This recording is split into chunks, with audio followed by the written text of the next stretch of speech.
Libreville, capitale politique du Gabon, où réside la plupart de la population gabonaise. Aujourd'hui, dans le cadre de votre émission, nous allons vous parler de la culture et de la préparation du manioc qui est un aliment très puisé dans nos différents foyers au Gabon. Nous allons rendre visite à une grande commerçante de manioc dans un quartier de la capitale. Je m'appelle Ngolé Chantal, je suis une jeune commerçante, Massango. Je vends au manioc. Pour faire le manioc, c'est vraiment difficile, c'est pas facile, mais on fait avec. L'étape du manioc, c'est vraiment difficile. Je vais vous expliquer un peu comment ça se passe au niveau du manioc. Pour faire du manioc, c'est pas facile. Pourquoi? Parce qu'il faut d'abord trouver une forêt appropriée où tu peux faire une plantation. En faisant la plantation, moi je ne peux pas les brousser, je suis une femme. On cherche les gens, donc disons les hommes, de brousser. Et ces hommes-là, il faut les payer. Bon, en les payant, tu peux prendre 3, 4 ou 5 hommes quand tu veux faire vraiment une grande plantation. Ils le broussent. Après le brousser, au moins une semaine après, ils vont abattre.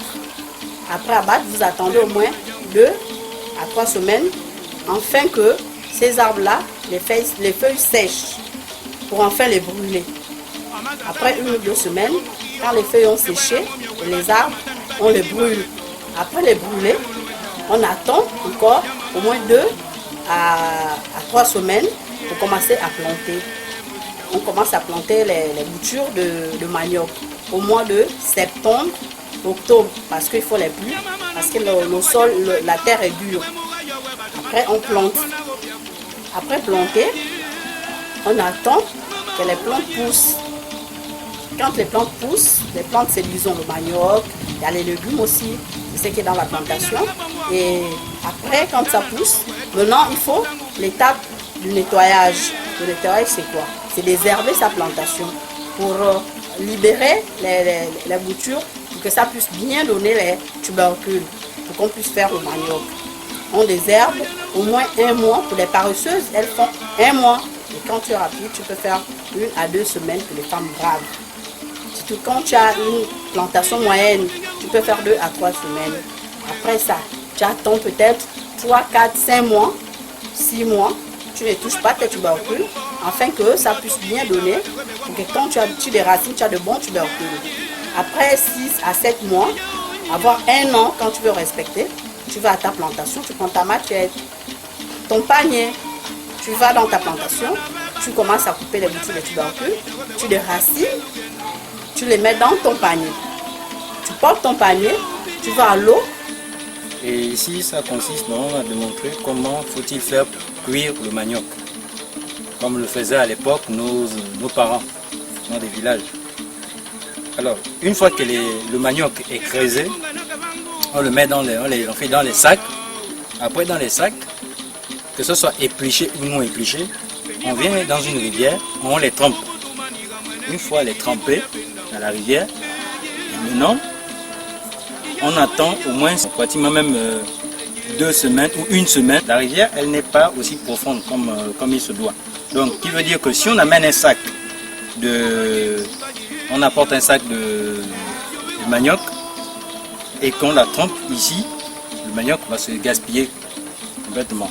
Parce que quoi, la rivière ici n'est pas adaptée au mécanisme qui doit faire cuire le manioc. Alors qu'est-ce qu'il faut faire? On creuse jusqu'à une bonne hauteur, au moins c'est 1 mètre, et on trempe les sacs à l'intérieur. À la maison, on peut amener le manioc et puis les mettre dans des bassines ou des seaux pour les tremper, de telle sorte qu'elles puissent cuire aussi.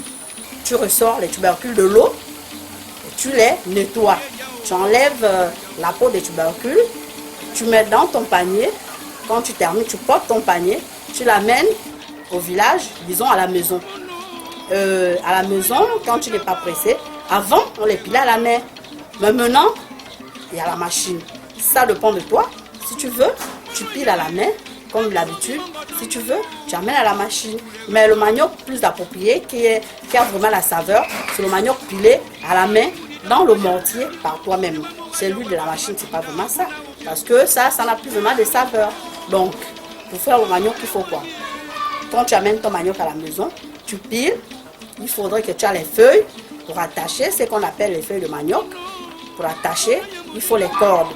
Après piler, tu attaches ton manioc, tu le déposes, tu prends une grande marmite, tu le poses, tu prends les supports, donc on peut appeler ça la couscoussière en français, tu mets dans ta marmite, tu déposes ton manioc, tu mets une quantité d'eau. Quand c'est beaucoup de manioc, tu peux mettre un 5 litres d'eau, tu mets le bois, tu déposes ta marmite au feu, tu restes là à attendre. Au moins, tu peux faire 1 heure de temps pour que le manioc soit bien cuit. Mais il faut faire attention pour ne pas trop le cuire. Après 1 heure de temps, tu descends ton manioc du feu, tu le sors de la marmite, tu l'étales, tu attends que le manioc se refroidit. Après, tu peux faire des paquets pour aller vendre. Bon, il y a une différence entre le manioc écrasé à la machine et le manioc pilé à la main. Le manioc pilé à la main conserve encore tous ses goûts. Prenons le manioc écrasé à la machine. Le meunier doit faire un grand travail. Il faudrait que le meunier ne laisse passer aucune boule. Alors, je ne dis pas que c'est mauvais, mais il peut y avoir défaillance de la machine. Ce qui fait que le meunier, en écrasant, il faut qu'il serre bien la manivelle. Et en serrant la manivelle, qu'est-ce qui se passe dans la machine? Les deux dents de la machine doivent se rencontrer. Et quand les deux dents se rencontrent, il peut y avoir qu'il y ait frottement. Et dans ce frottement, il y a des débris de fer qui se mélangent à la pâte, ce qui n'est pas visible à l'œil nu. Maintenant, à la préparation, vous allez voir que le manioc écrasé à la machine a un goût différent de celle fabriquée à la main, dont tout est écrasé à la main. Donc, ce que je peux dire à nos femmes qui fabriquent ces maniocs, c'est qu'elles pensent de temps en temps à l'ancienne tradition. Bien sûr qu'aujourd'hui, avec la technologie, le travail va plus vite. Mais si ces femmes peuvent penser de temps en temps à l'ancienne tradition, je pense que cela peut nous aider à éviter beaucoup de choses. En parlant du manioc, je ne vais pas rentrer dans la polémique de ceux qui disent que le manioc écrasé à la machine et pilé à la main a une différence de goût. Moi, je suis un grand consommateur du manioc sans limite.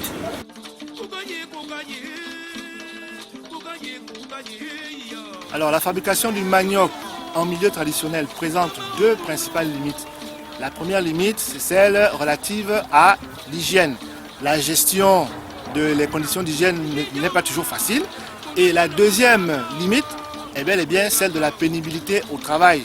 Parce qu'en partant des tubercules de manioc trempés ou tubercules de manioc rouis, parce que c'est le mot qu'il faut employer, à l'obtention du bâton de manioc prêt à la consommation, il y a un ensemble d'étapes, un ensemble d'actions à mettre en place qui sont pour la plupart quand même assez difficiles à gérer, assez pénibles pour la personne qui pratique cet exercice.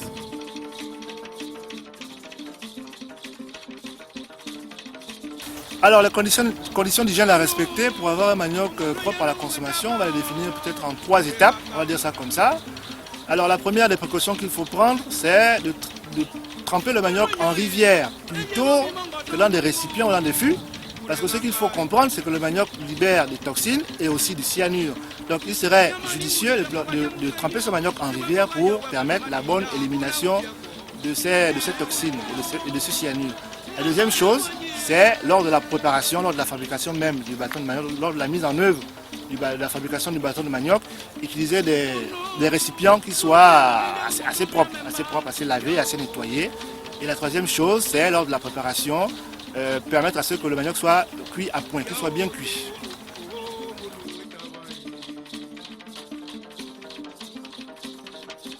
Pour un manioc qui est écrasé à l'aide d'une machine, à l'aide d'une râpe à manioc par exemple, plutôt qu'avec une râpe traditionnelle. Ce qu'il faut comprendre, c'est qu'il n'y a pas de modification au niveau du goût, modification particulière, ou du moins notoire. Ce qu'il faut comprendre, c'est que c'est juste la texture qui est juste un peu modifiée. Donc, lors de la mise en bouche, vous remarquerez que le manioc qui a été traité avec une râpe à manioc, par exemple, ou à l'aide d'une râpe à manioc, est beaucoup plus tendre. Alors à base du tubercule de manioc, il y a un certain nombre de produits qu'on peut fabriquer, un certain nombre de produits dérivés qu'on peut obtenir. Vous avez par exemple le gari, vous avez par exemple le foufou, vous avez quelques boissons alcoolisées faites à base de manioc. Vous avez les cassadas qu'on connaît dans notre pays, vous avez d'autres types de transformations, d'autres types de préparations qui sont bien connus, par exemple les potis pour ceux qui sont dans le Bouet maritime et le mayaka pour ceux qui sont dans le sud du Gabon. C'est donc des différentes appellations qu'on retrouve au sein de notre pays. Alors, si j'ai un conseil à donner à ceux qui s'adonnent à cette activité de transformation de manioc, ce serait de leur dire que le manioc tel que nous le consommons sous sa forme la plus habituelle, c'est-à-dire le bâton de manioc, est encore et demeure toujours au centre de notre alimentation. Donc il faudrait mieux maintenant qu'on rentre beaucoup plus dans des procédés industriels qui permettraient à beaucoup plus de personnes d'avoir accès à cet aliment de base. Alors, vous avez présenté ici un modèle de machine que nous avons conçu, ici à Ligal, et nous les remettons aux associations dans les différents villages du Gabon pour leur permettre justement de réduire la pénibilité au travail, mais aussi de produire de grandes quantités afin que les marchés de la capitale et des grandes villes du pays soient toujours approvisionnés en manioc, en bâton de manioc râpé, car vous le savez aussi bien que moi, le manioc reste encore très fortement ancré dans nos consommations, nos habitudes alimentaires.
Le manioc est un arbuste vivace de la famille des Euphorbiacées, originaire d'Amérique centrale et d'Amérique du Sud, plus particulièrement du sud-ouest du bassin amazonien.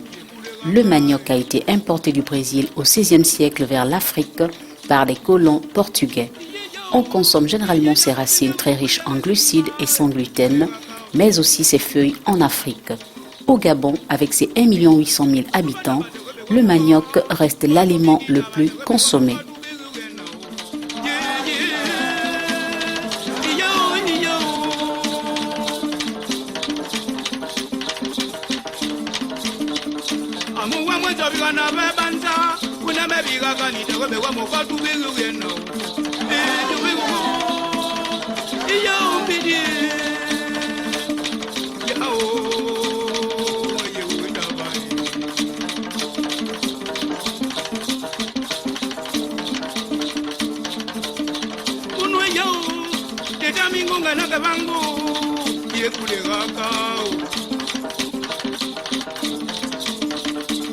Peni wa mwana gidi gidi o, ogo to mani ga mwana gidi gidi kumbia penda o.